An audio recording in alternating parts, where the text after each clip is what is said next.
Hi and welcome back to Star Conflict Tutorials. In this episode, in-depth coverage of recent 1.3.9 update and its many additions to the game.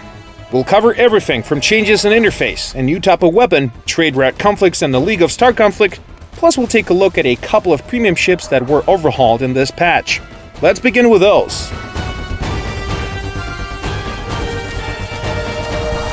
A trio of rank 3 and a single rank 15 spacecraft were sent back to the docks for some fixes. The Federation's Kite E covered-up ship, the Empire's Ghost Gunship Fighter, the Jericho's Pelham Guard Frigate, plus the Jericho's Karut ECM Interceptor. All of them got a serious visual redesign, so they will look even better amongst the regular craft in space. The visuals were not the only thing to get overhauled. For example, the Kite E is now got two new modules, a power plant modifier and a combat module. The first one is called Module Cooler. As its name implies, it speeds up the cooldown of any combat skill. The second module is brand new and is called Avalanche Projector. It unleashes a projectile that sticks to the enemy and damages it over time, kinda like the plasma web.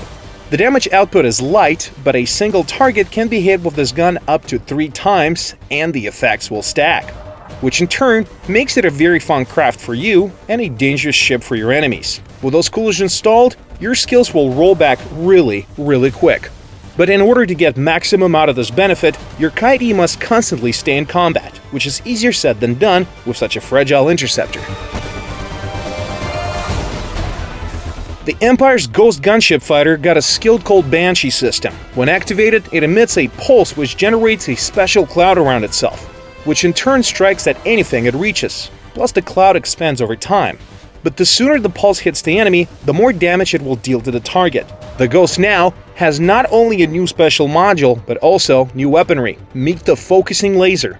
It basically works like this. The longer you keep firing it, the longer its range becomes. Sadly, the inevitable overheating does not allow you to reach out to the other end of the map. But this is compensated by the weapon's colossal damage output, which puts to shame some of the gunship fighters of much higher ranks. All in all, this is now a solid close-range craft. Also, the Ghost and the Kite E got one change in common. They're now both rank 5 ships, not rank 3 anymore. Now, the Pelham, well, it is now where it was before, but it also got its share of additions. First off, it got the module called the Pulsating Shield, which increases the resistance to all types of incoming damage and damages all enemies within a short radius around itself. Secondly, the Pelham now has a gun called the Torch Launcher. It fires special emitting spheres which explode in a spectacular fashion once they hit a target. The spheres fly slowly, which might make you think that you should avoid using it to engage swifter fighters and interceptors. But don't rush your judgment. The Torch's spheres are not cold emitting for no reason, for they deal serious damage just by passing near a target. The highest number of changes were cast upon the Karut, Jericho's ECM Interceptor, which now has a special module called the Weapon System Sabotage. After activation, it makes the enemy take damage every time it attempts to fire its guns.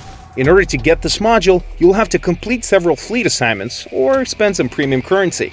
Most ECM pilots have long used to losing in terms of damage versus other interceptor roles, which is why they usually play support. But the Karut has a unique module, the Overclocked Blaster, which changes the game rules for the ship role. Yes, you won't be as hard-hitting as the covered-ups, but recons should be your equals now. The Overclocked Blaster is essentially a plasma cannon, but with a much lesser spread, improved overheating threshold, and higher damage.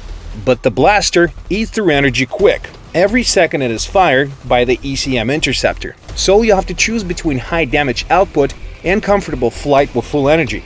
The Karut can also be equipped with a thermoreactive shield, which increases thermal damage resistance of your ship and, as a bonus, it turns off the targeting system of all the enemies around you, if your Karut's shields go down, that is. What's even better, that with this module you will be able to freely experiment with 14 implants of any faction, since the thermoreactive shield alone will be enough to protect you. The last added module is the Shield Seal. It increases resistance of your shield several times over. It does not last long after activation, but while it is on, you will be near invulnerable. One important thing to keep in mind here, all the aforementioned guns are available for the specified ships only. For example, if you buy a focusing laser, you will only be able to equip it on your Ghost.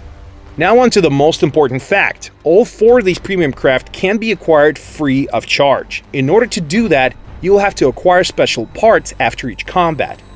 If you don't want to grind, you can just buy containers with the parts you need using the game gold. The new weapon we mentioned earlier is the tie-lift beam, which is now available to all gunship fighters of rank 5 and above. Its rate of fire is nothing special, nor does damage output, but the ammo is heat-seeking. Just aim it in a general direction of the enemy and pull the trigger. The gun will hit all the enemies in the line of fire, but you will have to pay extra energy for every target in the said line. So, if you're shooting at more than 2 targets at the same time, you risk running out of juice fast. The beam can be assembled in your workshop. To do so, you will need special resources, which can be acquired by completing broker's assignments. The best ship to put it on is any support ship, really. Attack craft risk dealing less damage, while command ships might jeopardize their all-important energy reserve. The interface got some changes as well, the profile window specifically.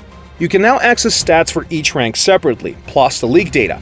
There is now a separate tab for owners of premium packs, which display their required premium bonuses. The devs have also changed the daily reward system. Day 1 through 4, you will be given a special container with bonuses to help you upgrade your ships. These containers might, on occasion, yield a mana crystal, up to 20k of free synergy, and extended synergy bonuses lasting up to 3 hours, in addition to credits and loyalty points. The new patch also brought a new season of the Pro Leagues. League is a special type of team combat for high-level pilots starting from ship rank 11 or higher. These battles are beacon capture 5-on-5. Each league is split into 2 divisions, Challenger and the Bronze Elite. In other words, the top division. Both divisions have access to daily quests, but the reward for that quest in the top division is substantially higher. This is it for this episode. See you in space!